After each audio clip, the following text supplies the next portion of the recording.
मामा. आई बाबा ताई दादा यानंतरही एक अतूट नातं असतं ना, ते म्हणजे मामा.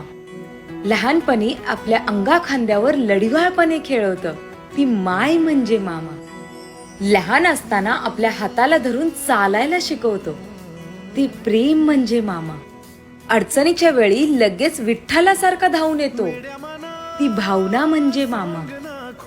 एखादं चांगलं काम केल्यावर तोंड भरून कौतुक करतो तो म्हणजे मामा.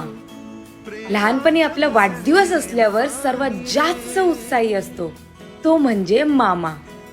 असाच आपल्या पाठी प्रेमाने व हक्काने नेहमी उभा असतो तो म्हणजे मामा. एखाद्या आपल्या निर्णयामध्ये ठामपणे व्यक्तिमत्व दाखवणारा म्हणजे आपला मामा. आणि आपले सर्व लाड पुरवणारा म्हणजेच आपला लाडका मामा. हो ना? कराल ना मग ही व्हिडिओ शेअर आपल्या लाडक्या मामाला. ना त्याला काही नाव नसावे, तू रे माझा मितवा.